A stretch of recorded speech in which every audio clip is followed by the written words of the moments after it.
just pan to him. You don't even gotta look at me while I read this. Sure. Back and forth film or whatever, however you want to do it, whatever you think is best.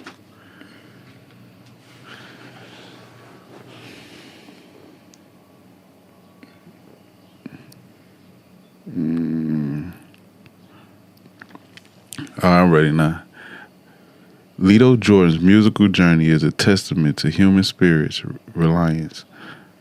Through pungent melodies and introspective lyrics, he invites listeners to navigate the depths of pain and find solace and understanding.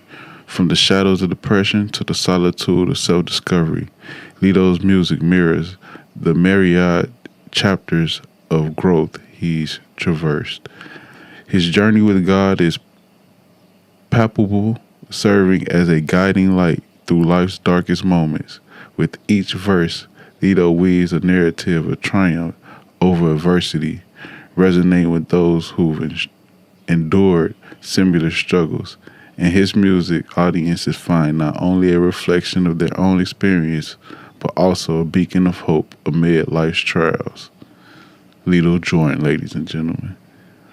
Hey, he really challenged me to read that time. He put palpable in there. I had paid this girl to write a review on my music. And that's what she sent me, so I sent it to you. I didn't even read it. When you said that, I'm like, damn, she really said, she said palpable. I probably would have butchered that one too. She just put me to the test. She said pungent. She a journalist. She did that, man. Yeah, she did that. Damn, that's crazy. Because I would never say no shit like that about my own music. I'm like, this guy is deeper than I thought. Straight up. Look, I just like this shit just come from my heart. He got a good education on YouTube. YouTube University shit, though. Straight up. I gotta get my all VJ together, but you know, my straight face. Like, I was wondering, am I too cool? I'm like, hey, super laid back. You gotta believe it's a disease. Thinking about these things with no remedy. Now I'm flowing and planting the seeds. Yeah. You're someone that somebody needs. Never let them tell you that you're not. What's going on? What y'all on out there, man? How y'all doing, man? We back in the building. Shout out to everybody who's tuning in. Appreciate y'all. How y'all doing out there, man? Hope everybody having a good day, good time, blessed. You know what I'm saying? Grateful for whatever y'all got, and you know whatever y'all going through, y'all overcome. You know. I'm just chilling right now. You know, I got a guest with me, my homie, Lito Jordan. Yo, what's going on, everybody? Peace and blessings. I'm trying to see who on the live feed real quick. But, yeah, I'm going to introduce Lito in a bit, in just 1 second, you know. What's going on with you, though? Let the people know how you doing. Man, I'm good, Shout Joe. out your people. Yeah, shout out Pulaski. Shout out all my family on Pulaski. Shout out all my dogs. We in an instant, we build and risk it all, in the words of Eastside Mall. Kicking on my boy Nicky, you know? But I couldn't be no better, Joe. Yeah, shout out my boy Eastside Marley, man. And shout out Pulaski, man, the whole West Side, 290. Know that. I'm trying to find the laugh myself. That's crazy. Maybe I'm going to go on the page real quick.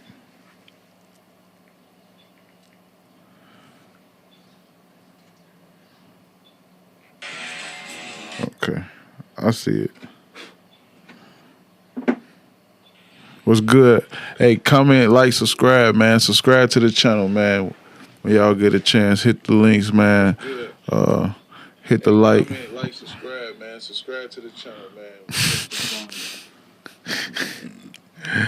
Yeah, man. I'm always be tweaking though. That's just who I am. That's part of the shit. But yeah. What's going on with you, my guy? Man, Joe, just chilling. Same old. Just chilling. incremental progress. Most definitely. Tell the people what you got going on. Any current projects you working on? Oh yeah, Lito Jordan out right now, 170,000 streams. Y'all can go check that out. Drop that 2022. I got Lito's Way working right now, so I'm working through the kinks. I tried to drop it for my birthday, couldn't drop it. One of the beats I bought was sampled, so you know how that go. We don't have the leverage to get no clearance, so got to bring it down, remove that record, and make sure that I run through the other records just to make sure they fully organic, no samples or nothing like that, so we can get the project out. I work real hard on it too. I'm really excited for this one to drop. Okay, when was your birthday, if you don't mind me asking? April 13th. Okay, happy belated birthday, my dog. dude. Appreciate that, Joe. Yeah. How many songs you have on it? Originally it was 11. 2 of the joints, they said they were sampled.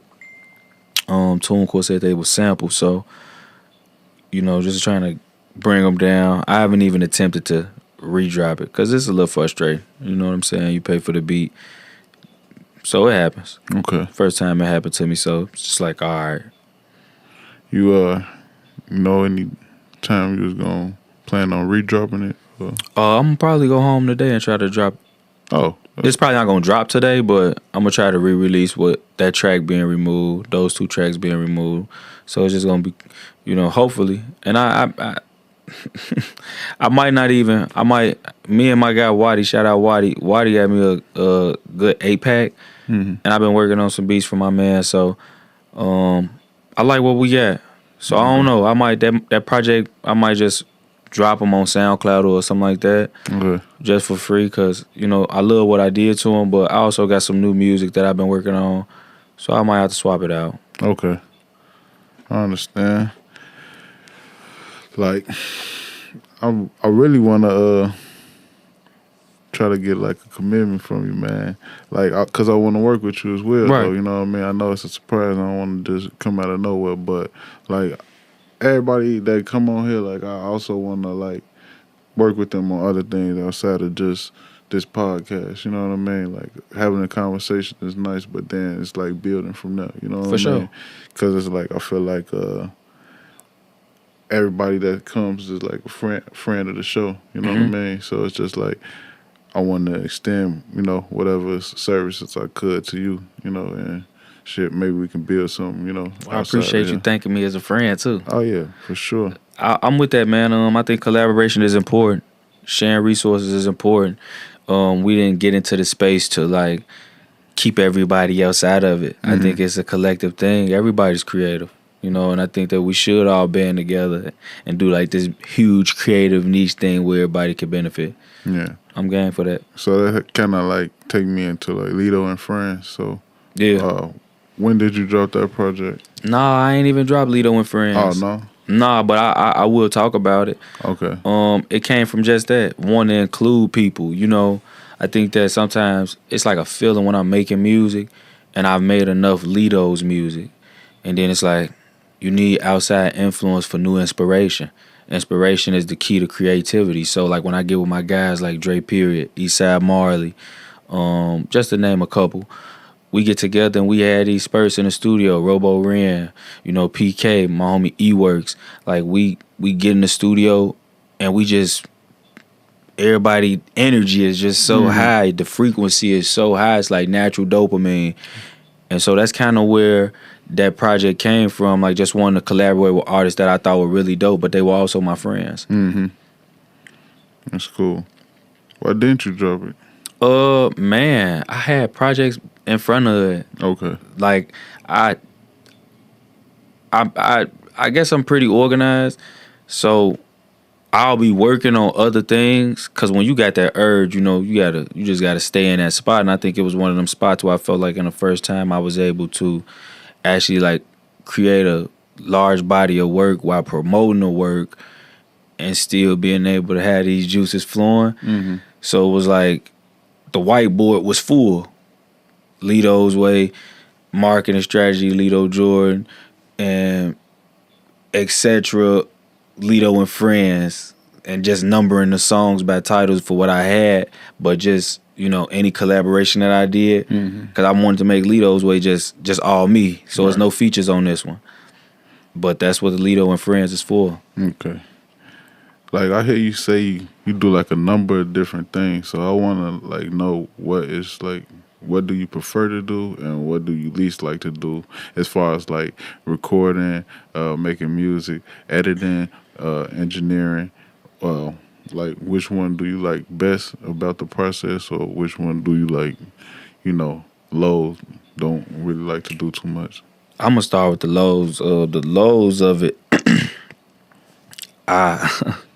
registering with the pros, which is a performance rights organization. So I had to register with ASCAP for my royalties, and then register for my publishing company, and then distributing it through TuneCore, DistroKid. Tedious work. The most important part is like the most like boring. The most boring, but it's the most important. Exactly. Yeah, but it's so tedious.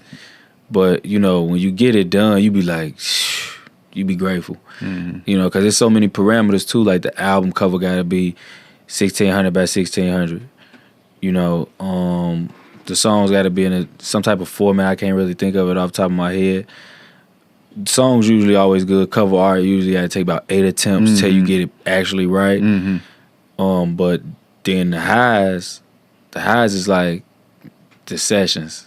Right. Like running through the beats, and you just get this feeling like this the one. This the beat right here. Then you load that joint up, template already hot. So I'm running hot, mic right at my face. I'm sitting down soon as I start uttering these little things. Now I'm hot. Now I'm in and it could just be me. And I'm in like the biggest party you never was invited to. And then you get to, cause I don't start it conceptually. Right. I ain't sitting with the music like, oh, I'm gonna make a record like this. I'm approaching it like I want to see what this beat is gonna allow me to produce. Right. What kind of raw emotion am I gonna get out of myself, right? And then I'll take it from there. Like, oh damn, I like that. I said this. I said that. And always wanted to be inspirational, intentional, but something you could take from it too. But and then just having the most fun I can. And I love that because I'm engineering it, right? The mic is right here. So I'm rapping it, and right after that, I'm making my alterations. I'm tailoring it to how I like it. Compression, EQ, reverb, could be some auto-tune, melodies, harmonies, or just could be some rap. Some best part. So how long did it take you to become an engineer? I can't even. I know it's been over 10 years, but I can honestly say I had got certified 2019. I had paid $1,500 and actually took the test and got the certification. Okay. But I had been doing it. 2010, I bought my first home studio. You went to school to learn? No. Or you taught yourself? Off YouTube University. Okay. So this guy named Brian Pigsley, Sean Devine, Engineer Streaky, mixed with the masters on Waves. And that's what I went through for the course was Waves. It was certification on Waves. It was $1,500 to take the test. And okay. Yep. Yeah, I just want to, I like to give a little information to the viewers to see what are some of the cheat codes, or how did people go through, they process into getting from A to B type thing. For sure. So that's basically why I was just asking that. And that's insightful because I'm thinking about going back to school so I can get my stuff. So I'm trying to figure out, do I need school to do that, or should I just try to wing it? Not wing it, but do what it takes, study, and it requires a lot though. I think on the forefront that's surface information, and I like to give it out though, because I like people to pursue the things that make them feel empty inside. Because when you start doing them, you start to feel full, and that's like a natural life happiness. So I just love to give out the game, but the work sold separately, right? So I became something that I never thought I was gonna become. My friends thought I was weird. I used to have a lot of girls around. I didn't have a lot of girls around at the time because everybody thought I was weird because I was in the studio every day. And when I did come out, it was like, okay, I need a bit of social balance, but after this, I'm going right back home to make music. So, you engineer all your own stuff? Yup. You never let anyone else engineer? No, I did. So, Shout out Robert Snow. Okay. Snow is my dog. Rest in peace, my dog, Young Affishal. I was introduced to Snow through my little brother, Young Affishal, who was very inspirational to me. Okay. His music, like for him, I was 18, he was 16, and the man had weed in the headlock musically, right? So, just a guy I think was before his time, but ultimately, like I was able to showcase that work ethic, and Snow was the first guy that I went to when I like first hit the studio before I got mine, and Miller Street Studios. Okay. And where's that located? It's in Pilsen. It's like I think I want to say like 18th and Miller. I could be wrong, but if you look up Miller Street Studios, anybody who tuned in, Miller Street Studios, it's on Facebook. Yeah, and then I want to say, R.P. Young Affishal. My dog. I heard a couple of his songs before. I don't think I ever met him, but I think Q was, Q produced a couple of records for him. Yeah, I think he put me on to him as well, though. We lived together in the cab. It was 2 studios in the crib. Yeah. And like I say, Katie Got Bands came through there. King Louis. We had a few folks come. And this was all off my brother, though. This was like, he was in that light at that time. Doug, DC Young Fly. Yeah. He had him out. They got a record together. That's cool. So the crib was like a hub. So, just being around him, it was inspiring. It was like an electric feeling. I feel like I missed that a lot not going to college. I ain't graduated. I went down there because I didn't want to stay in the hood, and my best friend was there. But it was the best decision I ever made. I was able to be around a lot of like-minded individuals. I was able to grow more mature and more responsible than what my mom had already helped me become, because you had to make a lot of decisions on your own. But it was just the freedom of being able to experience life on a college campus with everybody damn near your age, so many other people who know so many other different things. You was being resourceful. Right. It was like damn near like the epitome of what the world could be. Right. Was what I saw in college. People was really like helping each other out, showing motherfucking shit. You might be struggling in one class, somebody might be struggling in another. Y'all swapping it out. Yeah. It was like damn, it was dope though. Yeah. I wish anything. My nephew going would probably do trade, but I would like for him to have that college experience. Yeah, I definitely understand that. So we gonna wrap this live right now. Any shout outs you got to? I also want to encourage, college for everybody out there, all the kids that's about to graduate, man. You should pursue, life outside your home city and, even surviving on your own and all that good stuff. And the piggyback, even if you stay and you go somewhere surrounded, at least try for a year, just to get outside your norm. And I say the same.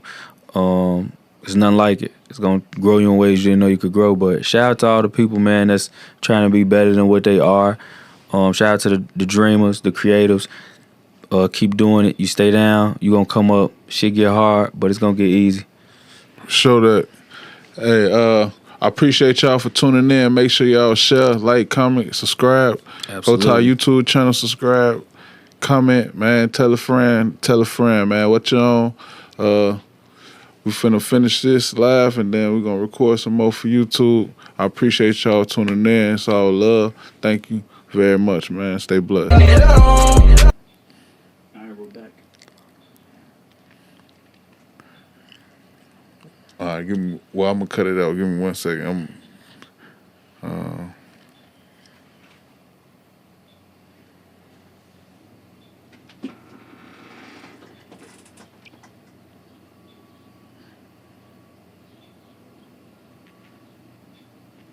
All right. We back. What's up? What you on? Where you at? What you doing, man? It's your boy, Nicky Scarfo. I'm here with Lito Jordan.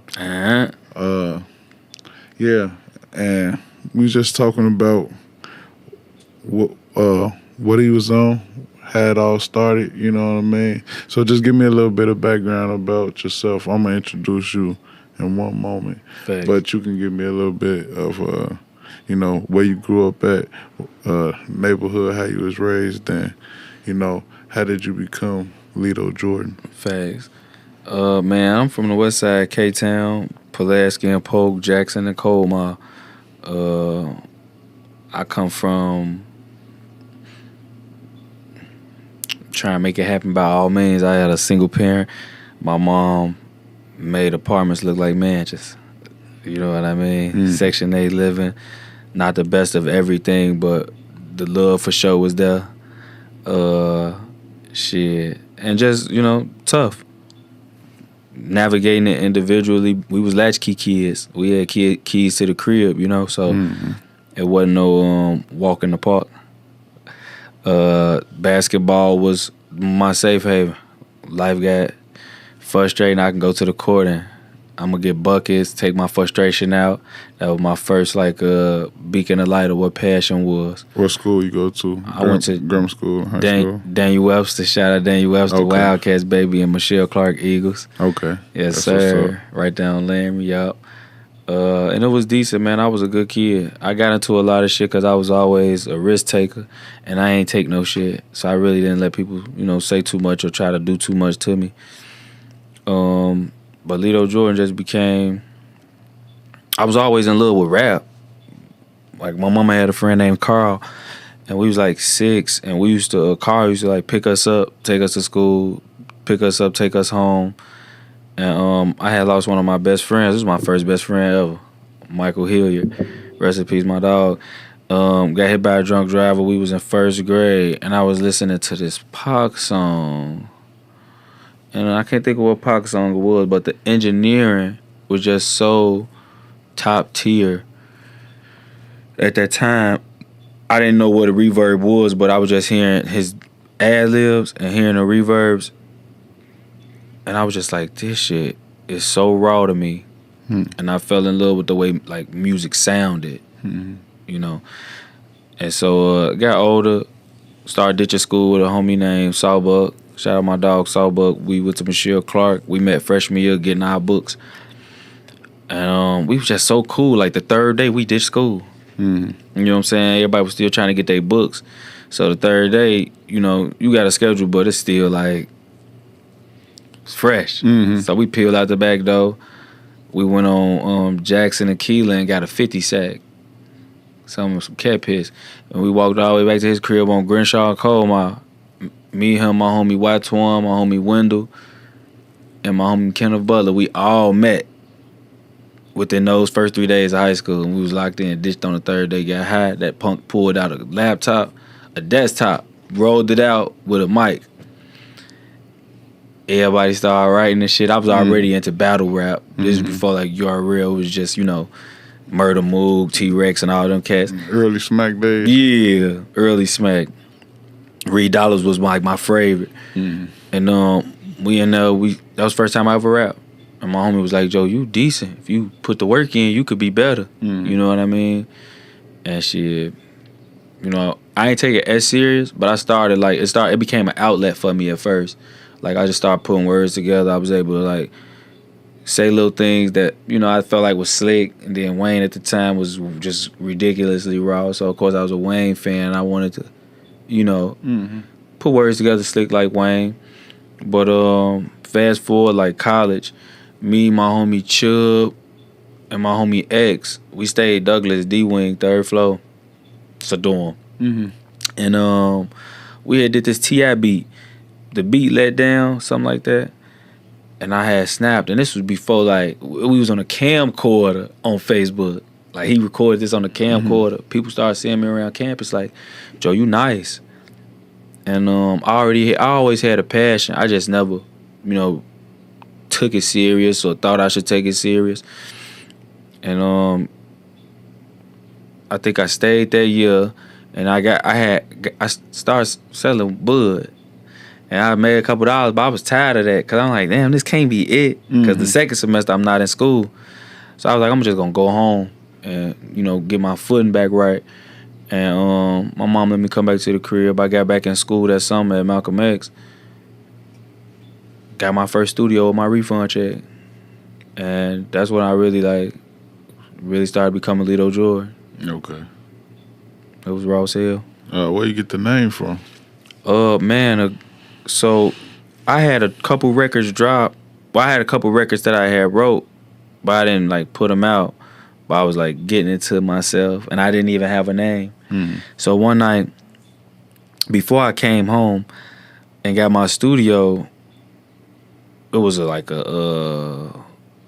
it's a big ass party. I can't think of what them parties called, but they had it at the gym, the arena where the basketball team played at. And so I was coming on the floor to get some bud to take to somebody. Mm-hmm. My homie Beans came out the room and he was like, Wally Walito. And it just rang. Because everybody called me Paul Wall. Right. So he just like, you know, he slight inebriated. Mm-hmm. It's Saturday night. And he just was slick. Just Wally Walito. And I'm damn. Then I took Wally Walito and made it just Walito. And then I was like, you know, when I got really good, I was like, nah, I'm Lito Jordan. I'm the rap Jordan or recording. Oh, yeah. You know what I mean? So then Lito Jordan, and Walito actually stood for Waited, Anticipated, Lito is the one. So now it's just Lito is the one Jordan. So you had an analogy, huh? Yeah. Yeah. I always try to be like, I look at the depths of life. So I'm always like trying to be intentional or like find meaning and stuff, you know. You're a real cerebral person. Yeah. I don't be a victim. Like when I go through spurts, I be like, okay, this is a lesson. I did something that, you know, I missed. Mm-hmm. Right? And so I had to calculate so I could be accountable to be able to say like, all right, we're not going to do that again. Because I don't think you get like punished for it, but I think it's like you have to know so you can grow from it and be able to make better assessments. When did you find like that perspective to have accountability for yourself?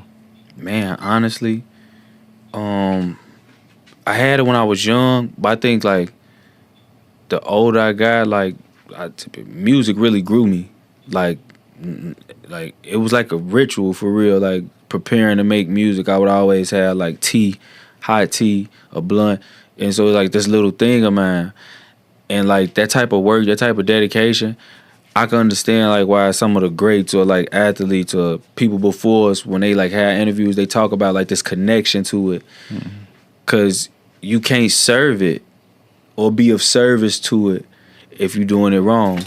You know, so it makes you have to be accountable. I had to start being honest. Like chicks thought I was just fucking with a bunch of chicks, and it was like, shorty, I'm really in here 24 hours a day. Mm-hmm. You know, so it was like line of chicks became Benin, like, because before I found this passion for rap, I was just a regular motherfucker out here trying to get money and get some pussy. Mm-hmm. You know what I mean? So I really, and my mom used to say it all the time, like, if you can't be honest with women, Paul, how could you really truly say you're a real man? Mm-hmm. And music made me honest. You know what I mean? Because you can't cheat the game. You can't cheat the grind. That shit gonna show up. Mm-hmm. Like, if you only get results from the work you put in. Like I said in one of my songs, half of what you get in life is half of who you are, player. So just being honest with myself and only in the universe. Mm-hmm. You know what I mean? Because if I'm open to the universe that way, then I can receive. And I believe that blockages are real. Also, like closing out friendships, ending chapters. You know, some people are blocking you, and it's not. They don't mean bad for you, but they just not good for you either. Mm-hmm. And so the universe can never bless you until it's a separation. Mm-hmm. You know, so being open to the lessons of life and the laws of the land and trying to respect them. Mm-hmm. That's it's a journey in itself, just getting to that point, you know what I mean? Just understanding like the laws of the land, you know, the unwritten rules of, you feel me? You know what I mean? It's just like, it's an algorithm in itself though, you know. It is. Life is, you know, the current, the ups and downs, like the high and low tides of life, you know what I mean? It's like, about how we balance them out. Yeah, and sometimes that even kill in the middle is the perfect place, you know, because as we are saying, you know, in my I wouldn't say theory, but just how I'm thinking sometimes is like, as we are saying, sometimes, you know, we plummet in ways. You know what I mean? It just depends on what it is that you seek to find in this journey. You know, like as we grasp like fame and notoriety, we lose privacy and our individual selves. You know what I mean? To like group opinions and stuff like that, or collective consciousness. Yeah. So I don't know. It's just real perplexing in life, balancing accountability and then having to deal with the realities to have things constantly shift and always, and the people in your life. Like, how do you identify? And because it's not always easy. Sometimes, like, you live your whole life with a veil over your eyes, and then something in your life happens, and now you can clearly see what's going on. You know what I mean? Yeah. Do you ever feel like you wasn't so cerebral, wasn't so keen to, the laws of life? And if so, what was it that made you like wake up, or I think I had spurts of it when I was young. Like, I would have gut feelings, and I, not really. It's your first time experiencing it, right? So you don't really know what it is, but you feeling it. Your body's responding in a way that's making you nervous, anxious. You having like an anxiety, right?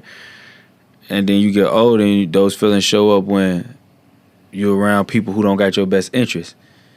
And so now you got great discernment because you not oblivious to what's happening anymore. The experience is what's grown you, right? And so now you have a better understanding of self, right? And it's not to explain to anybody else. It's to thy own understanding. Everybody has to have their own. We make the rules for ourselves, and they are unwritten rules, and it's the balance of the laws of the land. So I had experienced it a lot because my friends used to say, like, we'd be places, I'd be like, I think we should slide. I don't feel the energy off. Right. And motherfucker be like, man, here you go with that shit. And be like, all right, I'm out of here. And my homie be like, my best friend be like, fuck it, I'm going too. And we leave, we walking. We walk to the crib, get to my mama crib. Motherfucker call us 20 minutes later, house phone go off. What up? Man, shorty, y'all got out of here right on time. Shorty, they just shot this bitch up. And from that day forward, I said, I'm never going to let nobody make me feel bad for trusting my gut instincts. Because I seen it save my life and a bunch of people around me. And it's shown up so many other times that I'm never going to let somebody else say, no, it's good. And it ain't. Your intuition, your first mind, man. Like, yeah, bro. I used to fight it sometimes, but then it's just like you be fighting your best interest. So what's the point? That's how we suffer. So it'd be like, what's the point? But they say creative's supposed to suffer. Makes for a beautiful story. Yeah, it kind of made me not want to do shit. But that's be also a regular person. And guess what? That's probably the hardest thing for creatives to do. Be regular. Be regular. Hey, I can't. It's impossible. How could I stop something that calls my name every day? How can I listen to anybody? That's what I want to know. How could I get up and live your life? Not mine. The life that society want me to live. Right. 8-hour job, sleep, wake up, do it again. Don't let you have kids. I mean, I someday, but like to not make a record at 3-4 in the morning, bobbing my head in that butt for the homies in there. That's an enigmatic feeling. So it can't happen. Better than a nut. It's better than a nut. It's addictive. I want it over and over again. When I'm making records, mixing it down, it's like I unlock something inside myself that I know we electrical beings, but that's how I unlock some of my electricity. When that dopamine is flowing naturally, I ain't have to take no shrooms to get it, smoke no weed to get it, and I'm high as hell. To be normal, where do they get that from? Probably kids' graduation, prom. Yeah. We getting it all the time. Yeah. We making music. We painting pictures. We shooting. You know what I mean? We've unlocked a piece of the world that can make us happy. They don't teach you that at school. I'm getting high even talking about it. Yeah. Certain schools, man, certain programs, that's why it's like, it's imperative to be in the right places around the right people, man, because you gotta be you, and you gotta let your light shine. You know what I mean? You can't really like make yourself small just to kind of like fit in. Yeah. We wasn't made to just exist. You know what I mean? And that's so hard as a kid to try to understand. I wasn't made to fit in. You mind if I? Go ahead. That's still on there. See what? You mind? I'm gonna go grab Chris real quick. He outside. All right. Like I had another interview. He outside, but we can still shoot. I'm gonna just have him sit down right here. Real All right. quick. That's cool. But I want you to meet him too. For sure. So this is kind of like a thing like I like to do too. Like be able to like. I have friends that I don't want to meet each other, type thing. On my soul. But these are friends that this is my collective friends that I don't mind meeting each other. I'll bring my hood friends around shit. I will not bring them around shit, bro. Cause they make my creative friends uncomfortable. Right. Everybody can't go. Yeah, bro. Yeah. I'll be right back. I'm gonna go grab him. Dog. You make sure you get Brian information. Oh yeah, man. I'll be right back, Brian.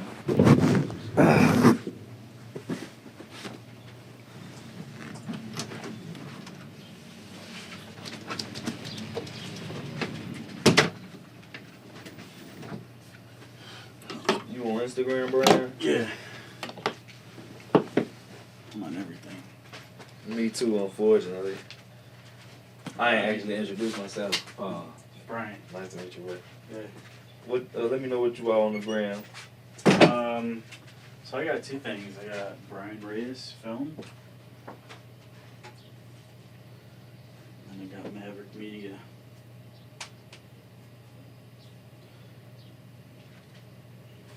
REYES? Yeah. BRIAN. Film.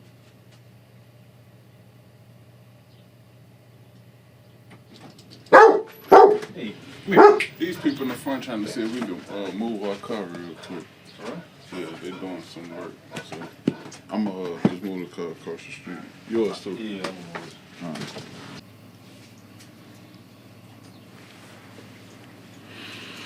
right. Mama made it. That's that presidential.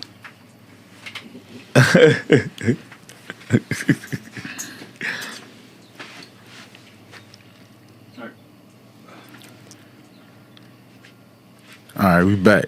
All right, it was just a couple more things I wanted to touch on. One of them was the distribution deal you told me you had with Universal. Hold on.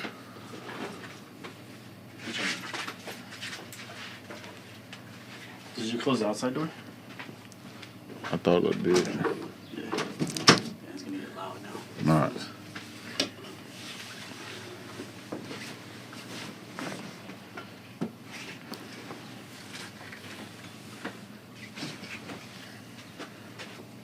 Seeing yourself on camera would be so fucking crazy. Yeah, sometimes. dude. I ain't gonna lie to you.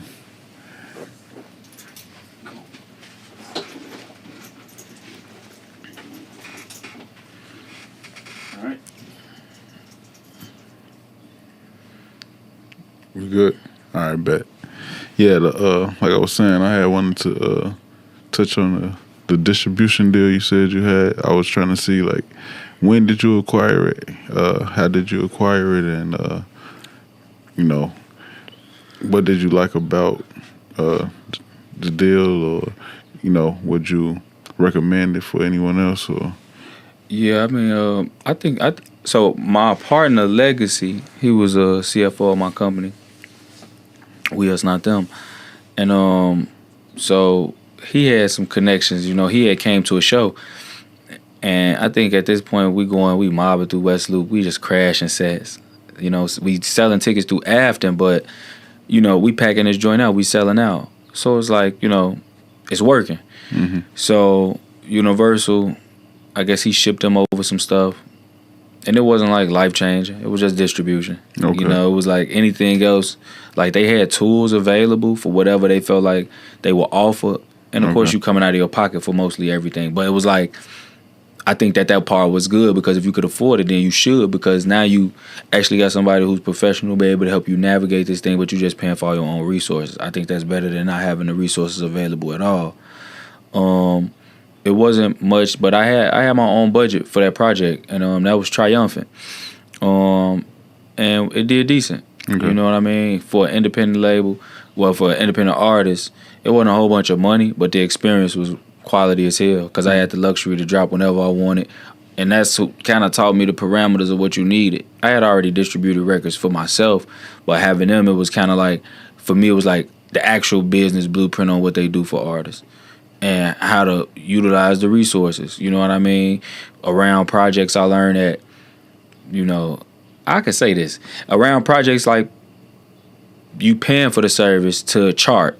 Mm-hmm. You know what I mean? So, like, when people think, like I hate when people say, what's a hit record? A hit record, if you make songs and you love them, that's a hit. Mm-hmm. But in the business, the music business, a hit record is something that you market. Right. And that's a reality. You know, guerrilla marketing books say the man who market his shit the most, he gonna get the most clients. It's true. So it was very insightful. I had a very good time. I still can distribute through them. You know what I mean? It ain't like no clauses or nothing like that in that contract because it wasn't no money up front. Y'all just offer distribution and other resources if I wanted to. Mm-hmm. Charting, festivals, all of that type of shit, right?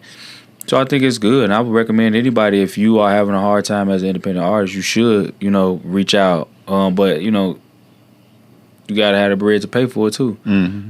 It's that type of relationship. It's nothing personal. It's just business. Right. But I also feel like it's giving you the type of control that you would like to have. And that's what I want to be, independent.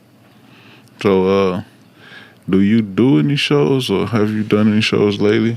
I was doing a bunch of shows. I haven't done any shows because I didn't know what was wrong with me at first. I knew I had something going on because I was just in pain.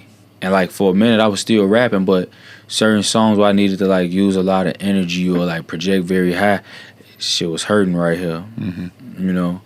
So I thought I had cancer just because my mom passed. Just traumatic shit, just, you know, assuming the worst, right? But my sister was like, boy, you had a hernia. You had a hernia since you was a shorty. Ooh. I don't know why the fuck you ain't listening to me. I'm your sister. Like, I'm the oldest. I know this. Like, so go to the hospital. Get the consultation, it's a hernia. So the doctor like telling me all of the shit that I knew, but he like, oh, for sure, that's why you couldn't do this, that's why you couldn't do that, that's why you get winded fast. And it was all kind of shit. So I'm like, all right, got the surgery, healed up. I ain't gonna say I'm still healing, but I just give myself enough time to be like, I'm sure. But now I can yell like a motherfucker. So I'm good, I'm ready to go. Okay. Yeah, so this summer, I'm trying to tear up every stage I can. And I feel like the music is a lot better than what it was when I was. I think it was really good music then, but now I just feel like, yeah, that's what's up. I got some records. I'm glad you recovered from that. Oh yeah, for sure. So that wasn't too long ago then. Hell no, that was January. I got the surgery. The consultation in December. The consultation in November, a checkup that December, and then the surgery was January. What was like? Matter of fact, the surgery was December 22nd. How big of a surgery was it? Bro, like an hour. And the dude who did it, he was like the surgeon for like 20 years of hernias. So it's like God had his hands over me. I got the best surgeon, and I use my job insurance. I ain't have to pay no money. I tell people, get you a nice job, get you a good company, salary job. The benefits is lux. So it's like decent. Other I'm ask you something, but I'm not gonna ask you if you don't want me to. Go ahead, man. Ask.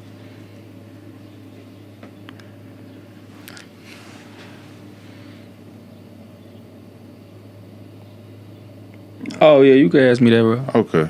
All right. Well, I just wanted to just touch on it a little bit, just because you're not alone in this. So it's like for people that's going through this, how did you? What I was gonna ask is like, how did you heal, even though you may still be grieving, which I'm sure you are, but how did the loss of your mom affect you? And I'm pretty sure you probably was in your early 20s Yup. at the time. Okay. Like about 26. Okay. Man, it impacted me in I can't say like a great deal, because my mom gave us all of the tools to sustain without her. I think the hardest part is just to try to continue to live in a physical plane without the physical plane, right? Because you hear a voice. It's like your God. I hear a voice. I hear her talk to me when I need some answers, right? But then sometimes she not there. And I think the biggest part is just managing the emotions, and giving yourself grace. Like, I appreciate my friends who know when I'm grieving and know that I'm distant, and they just respect my space, because I don't have to prove that to nobody. Like, and that's one of the toughest things. Subconsciously, you go through feeling handicapped, because the wisdom of a parent is infinite. So, like, as a man now, with certain stuff that I wish I could ask, or certain ways that I would like to feel supported from a parent that I don't have. Then thinking down the line, when I talk legacy and start having children and build my own family, they only get to hear great things about Granny, but never get the actual experience. So make me feel like my kids would be cheated, right? Because I didn't grow up with a grandmother either. But ultimately, I said in one of my songs, some of the toughest shit I ever been through life made a man of me. I grew in a way that I think my mom would be very proud of. Just not wavering, not giving up on myself, like having moments where I'm down and I'm human for sure, but like getting my ass back up. You can't. It's after that, it's really nothing that life could throw me to make me submit and feel the wheel of failure. You already took it all from me. You know what I mean? So that's how I'm moving through life. Like, there's nothing else that could be taken that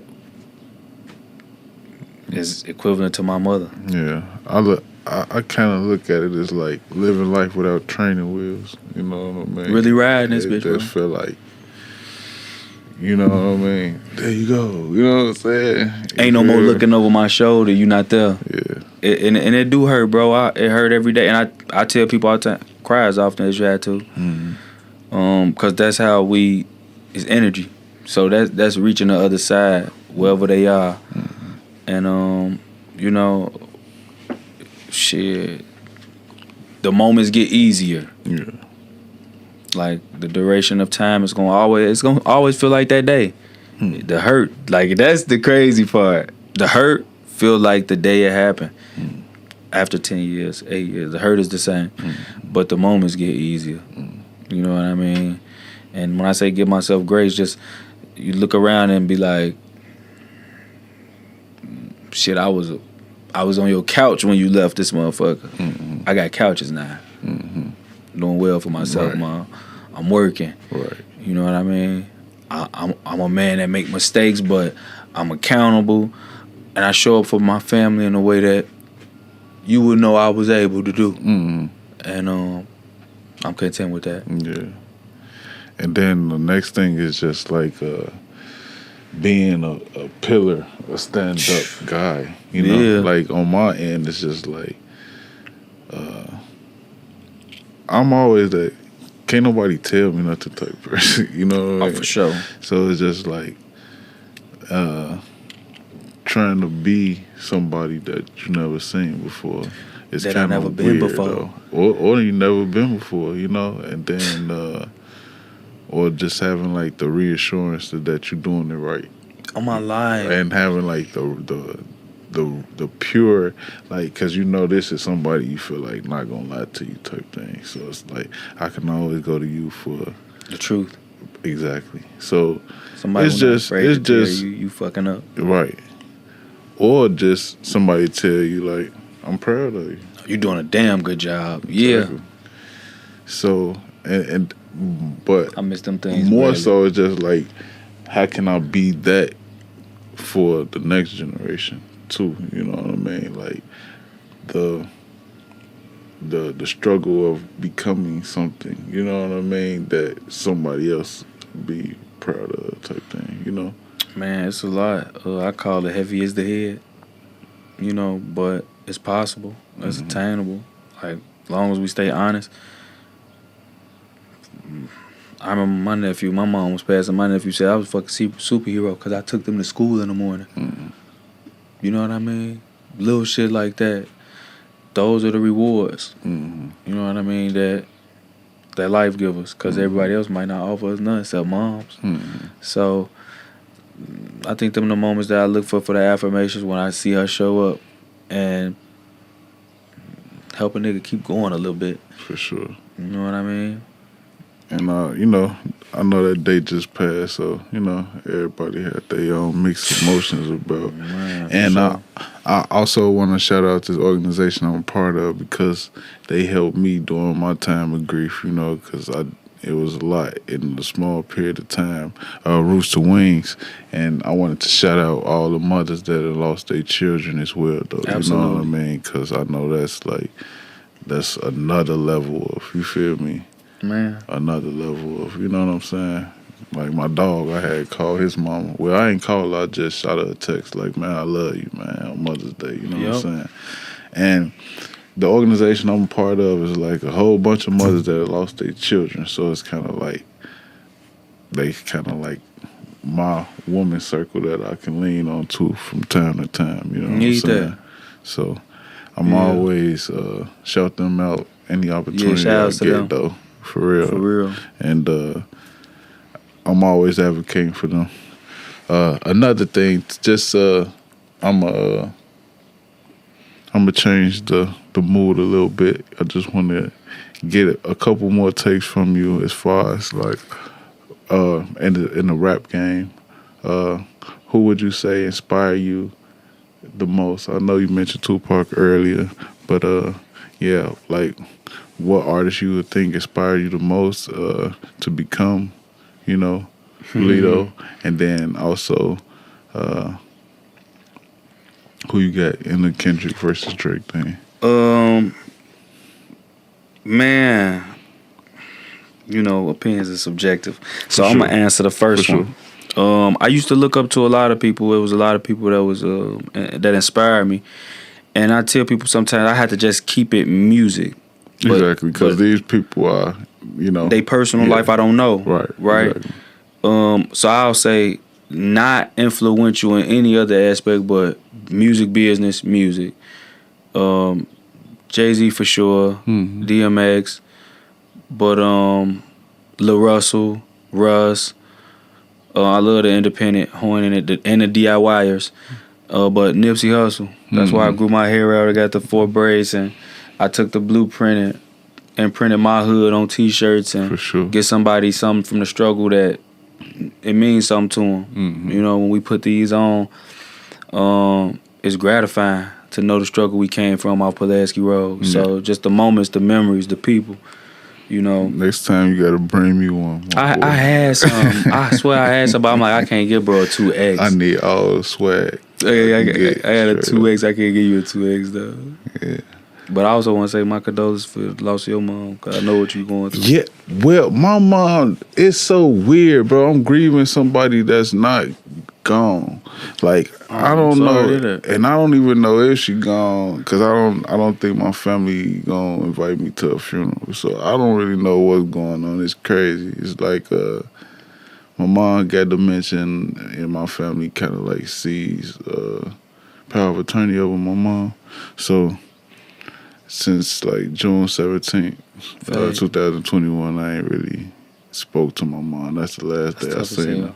And that was the year that I like broke through in film though, you know what I mean? So it was just like, it's somewhat like a Illuminati story, bro, because I lost all my damn friends. I lost my best friends. I lost my mama and some more shit all in a small period of time. So You said that earlier. You ain't say exactly that, but you was like, man, Joe, in a small amount of time. yeah, Shit no, just- because Quentin, he passed away 7 days after Thanksgiving, Yeah. and then my other friend, he passed away the day before Thanksgiving. So I lost two of my closest friends like a week apart, and then I lost my brother on September 17th. You know, my mom was gone on June 17th, and That shit is a lot. it just was a lot going on that entire year. To be honest, it's like I hate that shit, gang. Like I hate it so much, like. Cause I finally got to be in film, you know what I'm saying? And it's just like all this crazy ass shit outside of the industry started happening. It's like I can't even focus on fucking work. You know what I mean? That's Then I'm coming to work with an attitude, like, you know, with a chip on my shoulder. Exactly. And then I got people yelling at me because I ain't shit but a location assistant. So they like, you know what I mean? It's like, trying to weather all of this shit at one time. and I'm coming from doing security, pivoting into film, like my shot, you know what I'm saying? And I don't know, I kind of felt like I blew it, but I don't know. What's yours? I don't know, bro. Yeah, I wouldn't be here if I was that old, but I miss the money, man. I miss the community. I miss, I miss, coming to work and wearing what I want to wear and feeling like myself. To a degree, because you got orders to listen to. But, Yeah, we all do. But it's a different environment. For sure. Yeah. Creatives, regular Yeah, people. exactly. All creators. You're Different with than nothing but motherfuckers. creators. Hell yeah. Yeah, and then Kendrick versus Drake. I like that,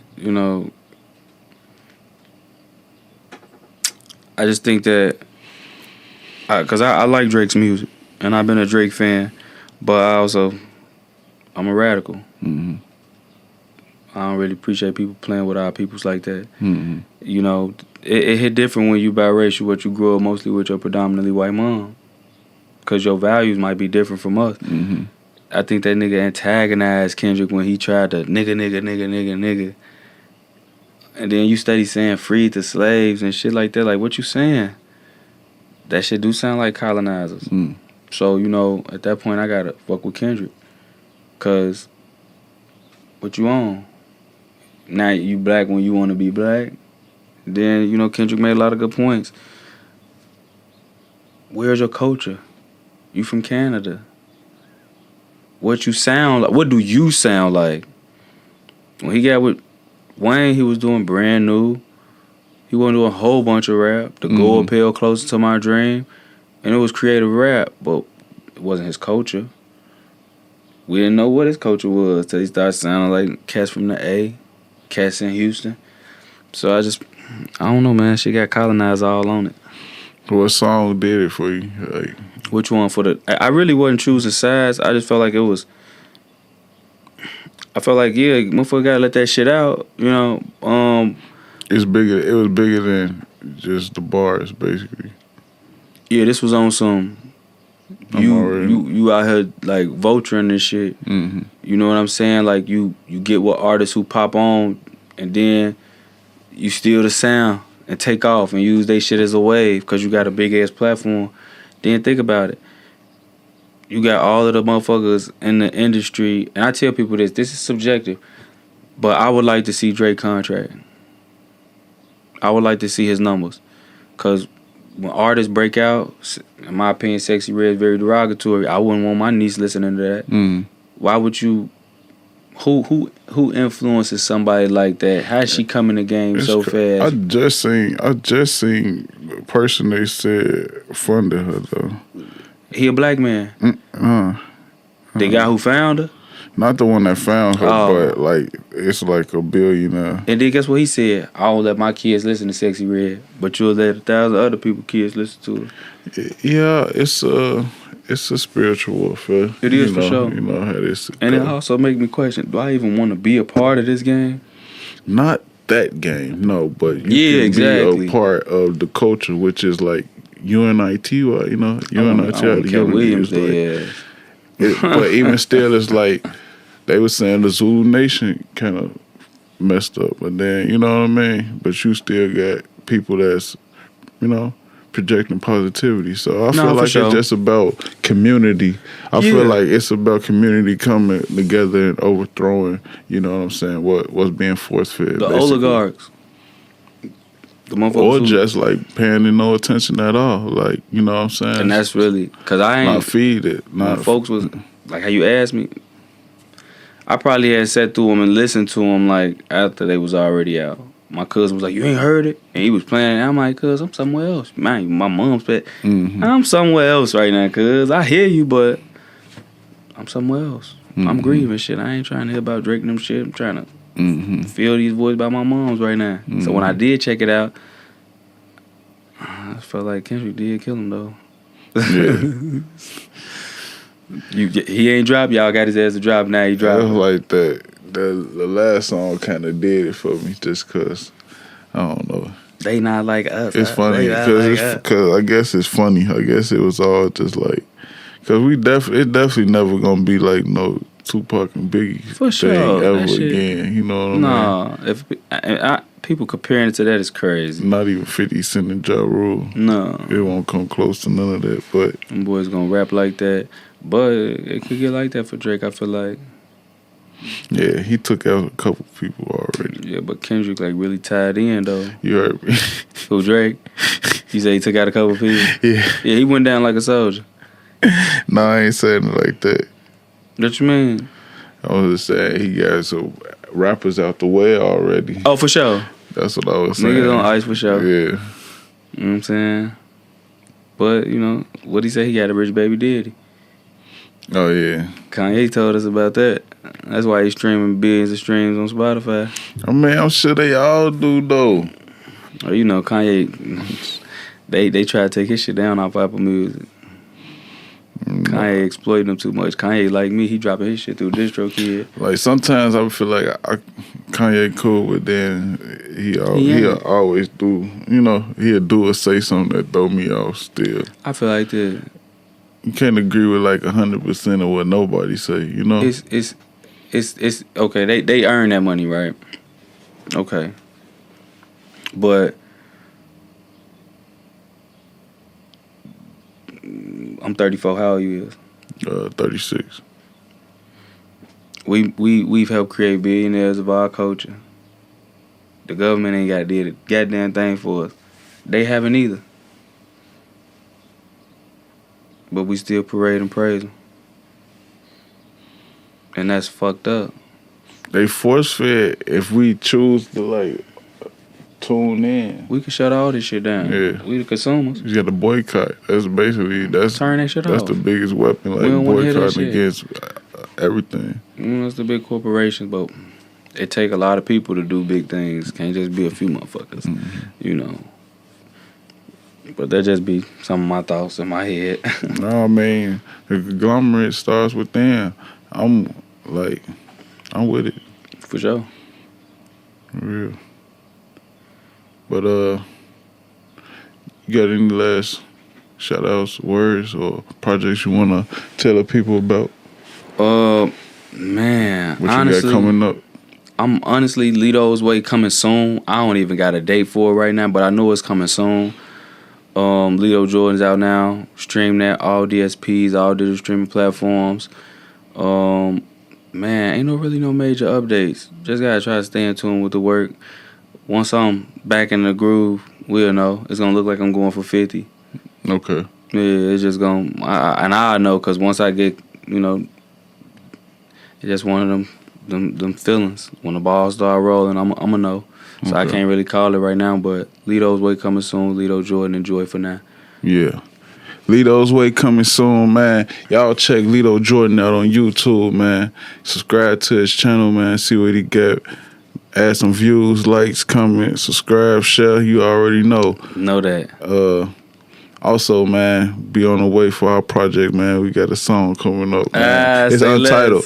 It's untitled, man. It might just be 2 verses, but it is. I just like, bro. I really just want to like. I just like putting stuff together, bro, and just having finished projects. Like, Fact.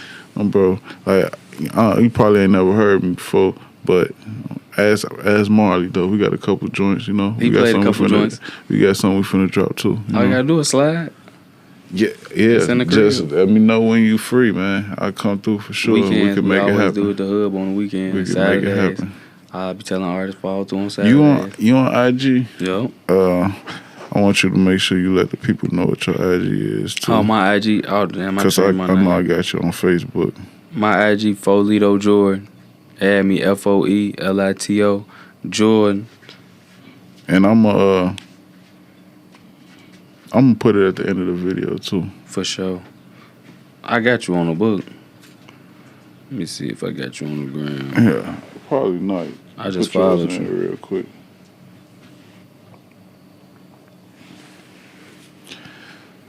What You On podcast, man. Shout out Keon, man, and Lil Eli, man. I got them on the theme song now.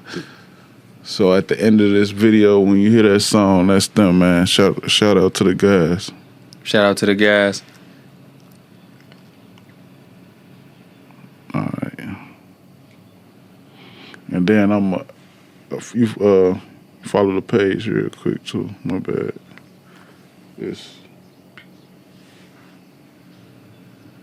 Which one is it? What You On? Instagram. Yeah. I followed it on What You On. I mean on Facebook. Yeah, on IG.